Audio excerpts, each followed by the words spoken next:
Good morning everybody. मैं हूं मंसूर। आप लोगों के लिए लेके आया हूं ऑपरेशन थिएटर पे एक अच्छी सी वीडियो। इससे पहले कि मैं आपको ऑपरेशन थिएटर के बारे में बताऊं, आप मेरे चैनल को सब्सक्राइब करो अगर अभी तक नहीं किया है, लाइक करो, बेल आइकन को दबाना ना भूलिएगा। बेल आइकन को दबाइए। इससे पहले कि आप बेल आइकन ना दबाएंगे तो आपको नई वीडियोस की नोटिफिकेशन नहीं मिलेगी। सो अस्सलाम वालेकुम, आदाब, सत श्री अकाल। तो आज मैं बोलूंगा आपके साथ डिस्कस करूंगा ऑपरेशन थिएटर।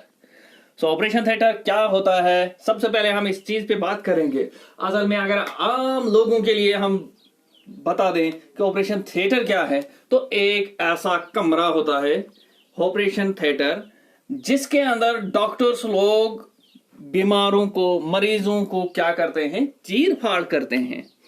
तो अगर आप दूसरे तरीके से हम बता दें कि ऑपरेशन थिएटर एक ऐसा कॉम्प्लेक्स होता है, एक ऐसा डिपार्टमेंट होता है, एक ऐसा, मैं कह सकता हूं कि एक ऐसा ब्लॉक हो सकता है कि जहां एक अच्छा एनवायरनमेंट के अलावा टेम्परेचर मेंटेन, स्टरलाइजेशन यानी कि साफ सुथरा, बीमारियों से बिल्कुल फ्री कुछ इक्विपमेंट्स और एनेस्थीसिया इक्विपमेंट्स होते हैं, जिनका इस्तेमाल करते हैं हम एक अच्छा ऑपरेशन करने के लिए, for the safe conduct of surgery. तो आपको समझ आया होगा ऑपरेशन थिएटर होता क्या है। अब मैं बताऊं आपको कि ये ऑपरेशन थिएटर होता किस जगह पे है हॉस्पिटल के अंदर, इसकी लोकेशन क्या है। मैं बता दूं कि तमाम ओटी कॉम्प्लेक्स जो है उसके पास में क्या होना चाहिए, एक इमरजेंसी ब्लॉक होना चाहिए, इमरजेंसी होनी चाहिए, ब्लड बैंक होना चाहिए, रेडियोलॉजी डिपार्टमेंट होना चाहिए, आईसीयू, इंटेंसिव केयर यूनिट पास में होना चाहिए। इसके अलावा सेंट्रल स्टेराइल सप्लाई डिपार्टमेंट होना चाहिए, लेबोरेटरी होनी चाहिए पास में, ताकि जरूरत पड़ने पे इन डिपार्टमेंट्स की हम क्या करें, मदद ले सके। इसके अलावा मैं आपको बता दूं कि ऑपरेशन थिएटर ग्रुपिंग क्या है, फैक्टर्स कौन कौन से हैं। सबसे पहले मैं बात करूं किस किस्म की सर्जरी है, किस किस्म का हॉस्पिटल है, स्टाफ की स्ट्रेंथ कितनी है। इसके अलावा मैं आपको बताऊं कि कितना टाइम लेंगे ओटी को मेंटेन करने के लिए, और इसके अलावा हम कह सकते हैं कि कितना खर्चा भी आएगा, क्योंकि खर्चा तो ज्यादा ही होगा। खर्चे के लिए हमें बहुत ज्यादा ख्याल रखना पड़ता है, क्योंकि हमारे कंट्रीज अक्सर क्या हैं, गरीबी का शिकार हैं। तो इसलिए हम लोगों को ये चीज का ख्याल रखना पड़ता है। इसके अलावा मैं आपको बता दूं कि हॉस्पिटल के अंदर बेड्स कितने हैं, हॉस्पिटल की पॉलिसी कितनी है, क्या पॉलिसी है, एवरेज नंबर ऑफ ऑपरेशन, कितने ऑपरेशन होते हैं दिन में, इमरजेंसी सर्जिकल केसेस का क्या फीडबैक है, क्या अच्छी सर्जरी होती है या नहीं होती है, एवरेज लेंथ ऑफ स्टे, यहां कितनी देर बैठ सकते हैं हम, ये खास ख्याल रखना है।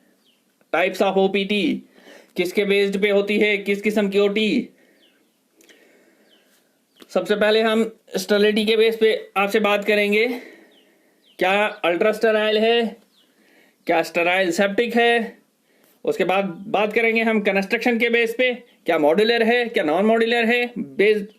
बात करेंगे हम सर्जरी की टाइमिंग की, क्या रोज होती है या इमरजेंसी तौर पे होती है या कभी कभी होती है। इसके अलावा हम बात करेंगे कि ओटी की डिजाइन कैसी होनी चाहिए, क्या स्टैंडर्ड डिजाइन है, क्या सारे बेसिक पैरामीटर्स वहां मेंटेन हैं, क्या स्टेराइल ओटी एनवायरनमेंट है। या हम बात करेंगे स्टेरिलिटी के बेस पे, क्या अल्ट्रा स्टेराइल है, क्लीन प्रोटेक्टेड है, क्या डिस्पोजेबल है या नहीं है। आपसे बात करेंगे जोन्स ऑफ थिएटर, क्या आउटर जोन कैसा है, रेस्ट ऑफ एन हॉस्पिटल, बाकी जो हॉस्पिटल है आउटसाइड द थिएटर कॉम्प्लेक्स से डिफरेंट है या नहीं है, क्लीन जोन है theatre complex outside the operating area. Operation theatre के बाहर साफ सुथरा है या नहीं है। ऑपरेटिंग एरिया एसेप्टिक है या नहीं है। डिस्पोजल जोन अवेलेबल है या नहीं है, जहां पर लिनिन और इंस्ट्रूमेंट को हम डिस्पोज कर सकें। अब बात करेंगे हम स्टराइल जोन की। Operating suit, Sterlite preparation area, scrub station, gowning stay area, anaesthesia induction area, क्या ये सारी चीजें वहां हैं या नहीं है। अब हम बात करेंगे आगे क्लीन जोन की। क्या स्टराइलाइजेशन एरिया है, क्या स्टोर एरिया है, प्री ऑपरेटिव रूम है जहां ऑपरेशन से पहले पेशेंट को रखा जाता है, क्या वो अवेलेबल है, या ऑपरेशन के बाद वाला रिकवरी रूम है, ओटी स्टाफ या डॉक्टर्स के लिए रूम है। अगर है तो फिर क्लीन जोन है, अगर नहीं तो। अब बात करेंगे प्रोटेक्टिव जोन की। क्या चेंजिंग रूम है प्रोटेक्टिव जोन में? जो आता है वो क्या है? Changing room, reception area, waiting area, trolley bay, क्योंकि पेशेंट्स जो हैं वो क्या ट्रॉली बे आते जाते हैं, और वेटिंग एरिया उनके करीबियों के लिए होता है, वो होना चाहिए। इसके अलावा बात करेंगे हम डिस्पोजल जोन की। डर्टी यूटिलिटी एरिया है, डिस्पोजल कॉरिडोर ओटी है या नहीं है। आपके स्क्रीन पे हमने दिखाया स्ट्रक्चर। एक आप देख सकते हैं ऊपर यूटिलिटी एरिया, एक देख सकते हैं रिकवरी रूम, सेंटर में है ऑपरेटिंग एरिया, इसके साथ में है एनेस्थेटिक रूम, इसके बैक साइड में है चेंजिंग रूम, और इसके बाहर मिलेगा आपको वॉकवे, जहां से हम लोग चलते हैं। और इसके साथ में हॉस्पिटल में क्या होता है? Waiting room. वेटिंग रूम किसके लिए होता है? जो मरीज जो पेशेंट के साथ होते हैं, जो पेशेंट की देखभाल करने के लिए होते हैं, जो पेशेंट के घर वाले होते हैं, फैमिली मेंबर्स होते हैं, या और कोई होता है। अब हम बात करेंगे ओटी सूट रिक्रूटमेंट की। क्या ओटी के अंदर ऐसा होता है या नहीं होता है? क्या सेंट्रल एसी है 20 to 22 डिग्री सेंटीग्रेड पे? क्या ह्यूमिडिटी है 50 to 60%? क्या पॉजिटिव प्रेशर वेंटिलेशन है? क्या एयर चेंज होता है 20 बार per hour, 20 times per hour, recycled air which time? क्या हेपा फिल्टर एस क्लास है? क्या laminar air flow through diffuser है? क्या जनरल लाइटिंग है, कोल्ड लाइटिंग है, इवन डिस्ट्रीब्यूशन वेरिंग इंटेंसिटी है? अगर है तो ठीक। Operating light, ceiling mounted cold light, shadowless focusable beam, medical gas pipeline, anaesthesia gas, air oxygen and suction, ये सारी चीजें क्या होती हैं? ऑपरेशन थिएटर के अंदर यूज होती हैं। इसके अलावा और क्या यूज होता है, या और क्या होना चाहिए जो हमारी ऑपरेशन थिएटर को सूटेबल बना सकें? पावर सप्लाई अनइंटरप्टेड, यानी कि अगर लाइट चली गई तो बैकअप होना चाहिए। Earthing, all electrical equipments safety, fire safety होनी चाहिए, स्मोक डिटेक्टर होना चाहिए, पावर स्विचेस होनी चाहिए। लेकिन पावर स्विचेस कहाँ होनी चाहिए? ऑपरेशन थिएटर से बाहर, ऑपरेटिंग एरिया से बाहर। इसके अलावा आपके स्क्रीन पे कुछ तस्वीरें डाली गई हैं, जो क्या क्या हैं, शो करती हैं। लाइटनिंग शो कर रही हैं, स्टरलाइजेशन शो कर रही हैं, और गैस पाइपलाइन गैस लाइन जो है वो शो कर रहे हैं कि मेडिकल गैस लाइन्स कैसी होनी चाहिए या कहाँ पे होनी चाहिए। इसके अलावा आप स्टरलाइजेशन देख सकते हैं। इसके अलावा हम बात करेंगे आगे इन्फेक्शन कंट्रोल टिप्स, यानी कि यहाँ सिर्फ टॉवल्स की बात हो रही नहीं है, यहाँ पूरा ओटी का अंदर जितने लोग हैं, चाहे वो डॉक्टर है, चाहे वो स्टाफ है, चाहे वो मरीज है, उनके लिए क्या अलग अलग सूट्स होते हैं। इसके अलावा आप देख सकते हैं ओटी जो है वो स्टेराइल हो रही है। उसके अलावा आप देख सकते हैं डिजिटल इलेक्ट्रिक सिस्टम है। इसके अलावा आप देख सकते हैं कि उसके बाद प्रोसीजर कैसे चल रहा है। और मैं आपको एक और चीज बता दूं, आपका फ्लोर कैसा होना चाहिए, आपकी वॉल कैसी होनी चाहिए, आपकी सीलिंग कैसी होनी चाहिए। सबसे पहले एक बात बता दूं मैं, non slippery, anti static, non reflective, non porous, water stain and fire resistant, seamless. ये होना चाहिए आपके फ्लोर में, सेम वॉल्स में भी होना चाहिए, सेम क्वालिटी एज फ्लोर, जैसे फ्लोर में, और सेम क्वालिटी सीलिंग में भी होनी चाहिए। इससे क्या होगा, इससे आपका ओटी जो है वो अच्छा होगा। और इसके अलावा आपके स्क्रीन पे दी गई है एक बिल्कुल रेडी हो रही है, एक रेडी की हुई है, और एक में चेक कर रहे हैं OT staff all equipments ready हैं या नहीं है, या कुछ और प्रॉब्लम्स हो रही है। They must check before operating.